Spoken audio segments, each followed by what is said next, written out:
Hello friends, welcome to Bismi சமையல். இன்னைக்கு வீடியோவில் ரொம்பவே யூஸ்ஃபுல்லான ரொம்ப ப்ராக்டிக்கலான கிச்சன் டிப்ஸ் மற்றும் வீட்டு குறிப்புகள் தான் பார்க்க போகிறோம். இதில் நான் சொல்லியிருக்க ஒவ்வொரு டிப்ஸுமே உங்களுக்கு 100% ஒர்க் அவுட் ஆகும். உங்களோட டெய்லி வேலைகளை சீக்கிரமாக முடிக்கிறதுக்கு ஹெல்ப்ஃபுல்லாகவும் இருக்கும். என்னென்ன டிப்ஸ்ன்னு பார்க்குறதுக்கு முன்னாடி நம்ம சேனலை நீங்கள் புதுசாக பார்க்குறீங்கன்னா மறக்காமல் சப்ஸ்கிரைப் பண்ணிக்கோங்க. இப்போ நம்ம ஃபர்ஸ்ட் டிப் என்னங்கிறத பார்க்கலாம். நம்ம இட்லி தோசை எல்லாம் செய்யும்போது வீட்டிலையே மாவு அரைச்சி தான் செய்வோம் இல்லையா?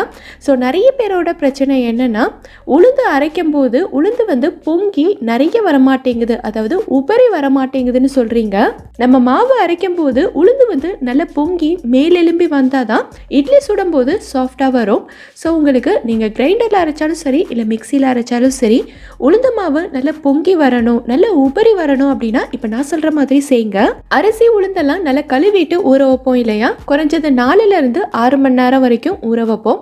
இப்போ நீங்கள் 4 மணி நேரம் ஊற வைக்கிறீங்க அப்படின்னா 3 மணி நேரம் வெளியில் வச்சுட்டு கடைசி 1 மணி நேரம் இருக்குல்ல, அப்போ மட்டும் உளுந்தை எடுத்து அப்படியே ஃப்ரிட்ஜில் வச்சுருங்க. எப்போவுமே நம்ம மாவு அரைக்கும் போது கிரைண்டரோ மிக்சியோ சூடாயிருச்சு அப்படின்னா உளுந்து உங்களுக்கு நல்லா பொங்கி ஃப்ளஃபியாக வராது. இதுவே நீங்கள் ஃப்ரிட்ஜில் வச்சுட்டு எடுத்து அரைக்கும் போது உளுந்து நல்லா கூலிங்காக இருக்கும். ஸோ கிரைண்டரில் போடும்போது கிரைண்டரும் உங்களுக்கு சூடாகாமல் இருக்கும், உளுந்துமே நல்லா பொங்கி வரும். உளுந்து நல்லா பொங்கி ஃப்ளஃபியாக வந்தாலே இட்லி உங்களுக்கு கண்டிப்பாக சாஃப்டாக தான் வரும். அதே மாதிரி நம்ம உளுந்த ஊற வச்சிருந்த தண்ணியையே மாவு அரைக்கிறதுக்கும் யூஸ் பண்ணிக்கலாம். இந்த தண்ணியை வேஸ்ட் பண்ணிடாதீங்க. கொஞ்சம் கொஞ்சமாக மாவை எடுத்து விட்டு இந்த தண்ணியை கொஞ்சம் கொஞ்சமாக தெளித்து நீங்கள் அரைச்சிக்கிட்டீங்க அப்படின்னா மாவு உங்களுக்கு நல்லா ஃப்ளஃபியாக நல்லா உபரியாக வரும். ஸோ ட்ரை பண்ணி பார்த்துட்டு எனக்கு கமெண்ட்டில் சொல்லுங்கள். இந்த டிப் உங்களுக்கு பிடிச்சிருந்தா நம்ம வீடியோக்கு ஒரு லைக் கொடுங்க. இப்போ நம்ம அடுத்த டிப் என்னங்கிறத பார்க்கலாம். இங்கே பார்த்தீங்கன்னா நான் சப்பாத்தி மாவு எடுத்திருக்கேன். நேற்று சப்பாத்தி போட்டுட்டு மீதி இருக்கிறத நான் ஃப்ரிட்ஜில் வச்சுருந்தேன். ஸோ ஃப்ரிட்ஜில் இருந்து எடுத்த மாவை நம்ம உடனேவே சப்பாத்தி போட முடியாது இல்லையா? மாவு கொஞ்சம் ஹார்டாக இருக்கும். அது மட்டும் இல்லாமல் இதை தேய்க்கிறதுக்குமே நமக்கு கை வலிக்கும். ஸோ ஒரு 10-15 நிமிஷமாவது வெளியில் இருந்தால் தான் மாவு நல்லா சாஃப்ட் ஆகும் இல்லையா? ஸோ உங்களுக்கு வெயிட் பண்ணுறதுக்கெல்லாம் டைம் இல்லை, ஃப்ரிட்ஜில் இருந்து எடுத்து உடனேவே சப்பாத்தி போட்டாகணும் அப்படின்னா என்ன பண்ணணுங்கிறத இப்போ பார்க்கலாம். இந்த மாவை ஒரு பிளேட்டில் வச்சுட்டு இதை எடுத்து அப்படியே நம்ம அவனில் தான் வைக்க போகிறோம். மைக்ரோவேவ் அவனில் ரொம்ப நேரத்துக்கெல்லாம் இல்லை, ஜஸ்ட் ஒரு 10 செகண்ட் மட்டுமே நீங்கள் வச்சு எடுத்தால் போதும். சப்பாத்தி மாவு உங்களுக்கு நல்ல சாஃப்டாக வந்துடும். அவனில் வைக்கிறதுனால மாவு குக் ஆயிருமோ, சப்பாத்தி சரியாக வராதோன்னு நீங்கள் யோசிக்கவே வேணாம். இதில் இருக்கக்கூடிய சில்னஸ் மட்டும்தான் போயிருக்கும். இந்த மாவோட பக்குவம் மாறவே மாறாது. ஸோ சப்பாத்தி உங்களுக்கு எப்பயும் போல் அவ்வளோ சாஃப்டாக சூப்பராக வரும். இந்த மாவை பார்க்கும்போதே உங்களுக்கு தெரிஞ்சிருக்கும் எவ்வளோ சாஃப்டாக இருக்குன்னு. சப்போஸ் உங்கள் வீட்டில் அவன் இல்லைன்னா நீங்கள் எனக்கு கமெண்ட்டில் சொல்லுங்கள். அவன் இல்லாமலேயே இதை டக்குன்னு எப்படி சாஃப்ட் ஆக்குறதுன்னு அடுத்த வீடியோவில் நான் உங்களுக்கு சொல்கிறேன். இப்போ நம்ம அடுத்த டிப் என்னங்கிறத பார்க்கலாம். நம்ம எல்லார் வீட்லேயுமே பார்த்தீங்கன்னா இந்த மாதிரி கம்ஃபர்ட் இருக்கும்.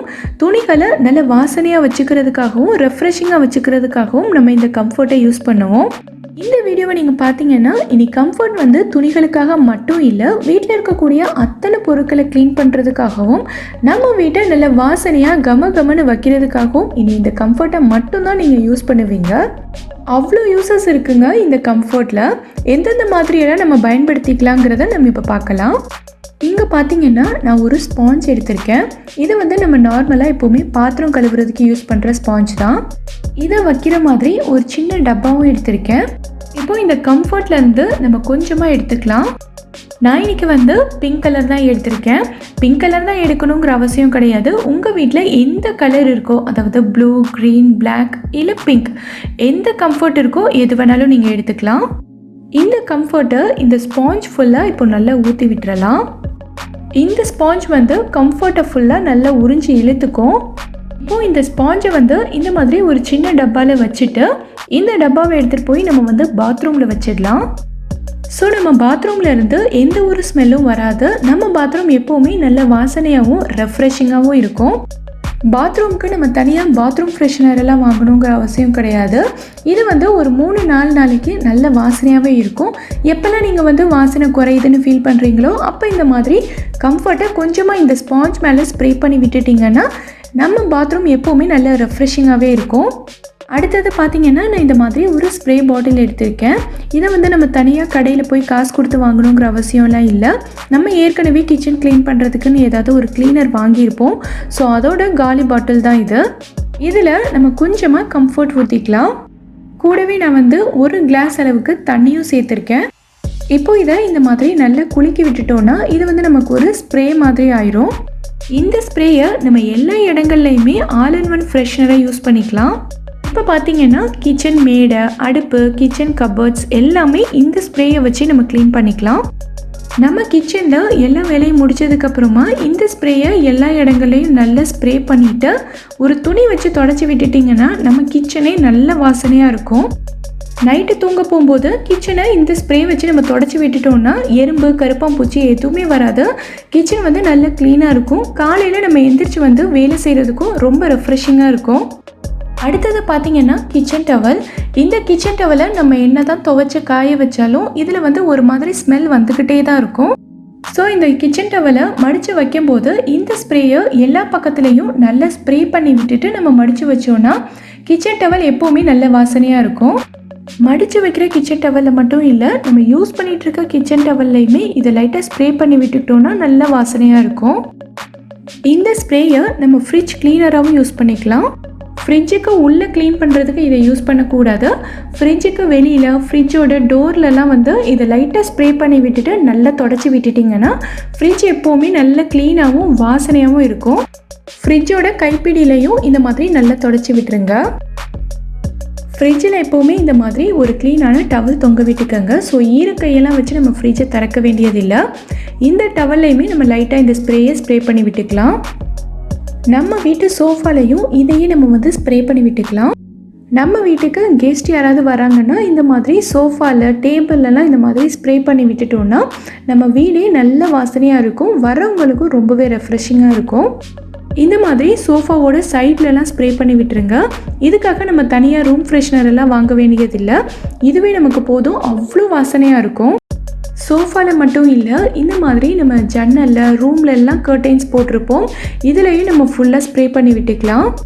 கர்டைன்ஸ் எல்லாம் பார்த்திங்கன்னா நம்ம அடிக்கடி துவைக்க மாட்டோம், எப்பயாவது தான் இதை வந்து கலட்டி துவைப்போம்.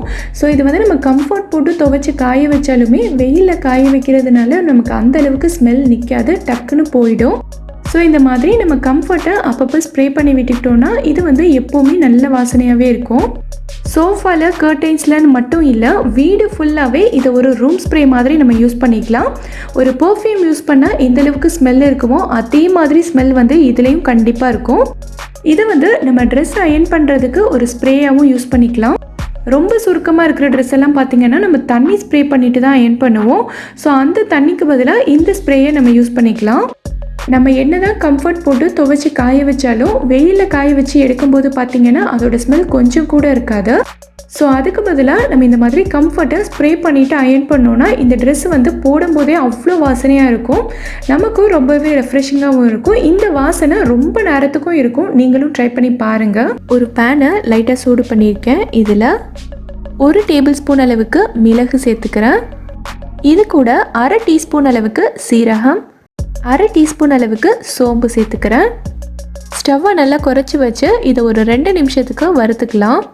ஸ்டவ்வை நல்லா குறைச்சி வச்சு வறுத்துக்கோங்க, ஏன்னா இது ரொம்ப கரிஞ்சிடக்கூடாது, அப்புறம் இதோட டேஸ்ட் வந்து நல்லா இருக்காது. இந்த அளவுக்கு வறுத்ததுக்கப்புறமா ஸ்டவ் ஆஃப் பண்ணிக்கலாம். ஆறுனதுக்கப்புறமா இதை ஒரு மிக்ஸி ஜாரில் மாற்றிக்கலாம். இப்போது இதை நல்ல பவுடராக அரைச்சி எடுத்துக்கோங்க. பாருங்கள், இந்த அளவுக்கு இருக்க மாதிரி அரைச்சிக்கோங்க. இப்போது ஒரு பாத்திரம் வச்சுருக்கேன். பாத்திரம் நல்லா சூடானதும் அதில் 3 டேபிள் ஸ்பூன் அளவுக்கு எண்ணெய் சேர்த்துக்கிறேன். எண்ணெய் நல்லா சூடானதும் அதில் 1/2 டீஸ்பூன் அளவுக்கு மிளகு, 1/2 டீஸ்பூன் அளவுக்கு சோம்பு சேர்த்து பொரிய விட்டுறலாம். இப்போது 2 வெங்காயம் இந்த மாதிரி குட்டி குட்டியாக கட் பண்ணி வச்சுருக்கேன், இதை உள்ளே சேர்த்துக்கிறேன். இப்போ இந்த வெங்காயத்தை நல்லா வதக்கிக்கலாம். வெங்காயம் ரொம்ப கோல்டன் ப்ரௌனாக வதங்கணுன்னெல்லாம் கிடையாது, இது வந்து ஓரளவுக்கு டிரான்ஸ்பரண்ட்டாக வதங்கினா போதும். அது வரைக்கும் இதை வதக்கிக்கலாம். வெங்காயம் வதங்கிட்டு இருக்கும்போதே இது கூட காரத்துக்காக 2 பச்சை மிளகாய் சேர்த்துக்கிறேன். இதையும் வெங்காயத்தோடு சேர்த்து நல்லா வதக்கிக்கலாம். நம்ம சேர்த்த வெங்காயம், பச்சை மிளகாய் எல்லாமே இந்த அளவுக்கு வதங்கினதுக்கப்புறமா இது கூட 2 டீஸ்பூன் அளவுக்கு இஞ்சி பூண்டு விழுது சேர்த்துக்கிறேன். இஞ்சி பூண்டு பேஸ்ட்டில் இருக்க பச்சை வாசனைலாம் போயிட்டு எண்ணெய் பிரிஞ்சு வரணும், அது வரைக்கும் இதை வதக்கிக்கலாம். இஞ்சி பூண்டு விழுது சேர்த்ததுக்கப்புறமா ஸ்டவ்வை நல்ல லோ ஃப்ளேமில் வச்சு வதக்கிக்கோங்க, இல்லைனா பாத்திரத்தில் ஒட்டிக்கும். இஞ்சி பூண்டு வந்து நல்லா வதங்கிடுச்சு பாருங்கள். இந்தளவுக்கு எண்ணெய்லாம் பிரிஞ்சு வந்திருக்கு.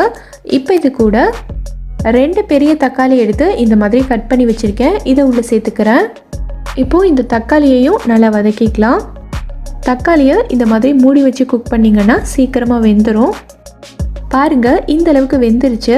இப்போ நம்ம இது கூட மசாலா பொருட்கள்லாம் சேர்த்துடலாம். 1/2 டீஸ்பூன் அளவுக்கு மஞ்சள் தூள், 2 டேபிள் ஸ்பூன் அளவுக்கு குழம்பு மிளகாய் தூள், 1/2 டீஸ்பூன் அளவுக்கு கரம் மசாலா சேர்த்துருக்கேன். இப்போது இந்த மசாலா தூள் எல்லாத்தையுமே எண்ணெயில் இந்த மாதிரி நல்லா வதக்கிக்கலாம். இந்த அளவுக்கு வதக்கினதுக்கப்புறமா நம்ம இதில் சிக்கன் சேர்த்துக்கலாம். 400 கிராம் அளவுக்கு சிக்கனை இந்த மாதிரி க்ளீன் பண்ணி எடுத்து வச்சுருக்கேன். இதை உள்ளே சேர்த்துக்கிறேன். சிக்கனை இந்த மசாலாவோட சேர்த்து நல்லா கலந்து விட்டுருங்க.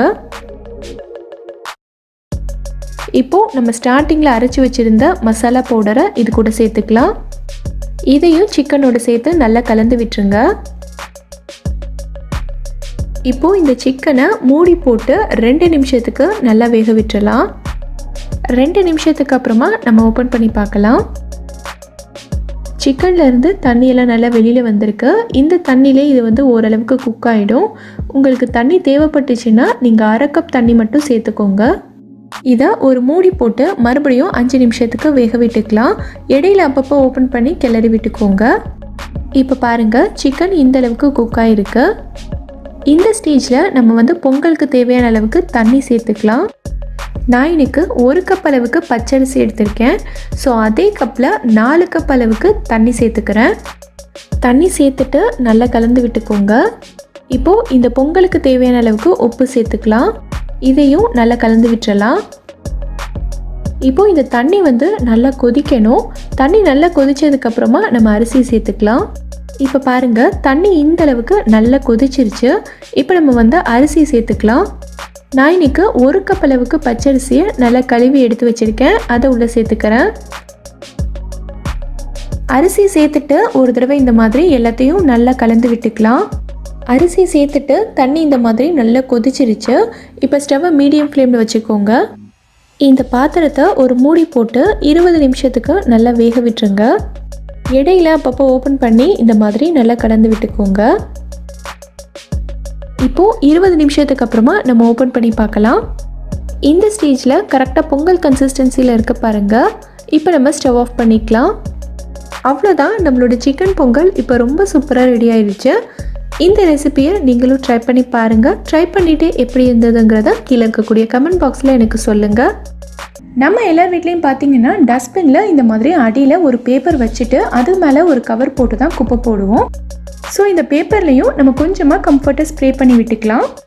இது மேலே கவர் போட்டு நம்ம குப்பை போடும்போது பார்த்தீங்கன்னா டஸ்ட்பின்லேருந்து நமக்கு அவ்வளோவா பேட் ஸ்மெல் எதுவுமே வராது. ஒவ்வொரு தடவையும் பேப்பர் மாற்றும் போது இதே மாதிரி கொஞ்சமாக கம்ஃபர்ட்டை ஸ்ப்ரே பண்ணி விட்டுட்டு அது மேலே கவர் போட்டு நம்ம யூஸ் பண்ணிக்கலாம்.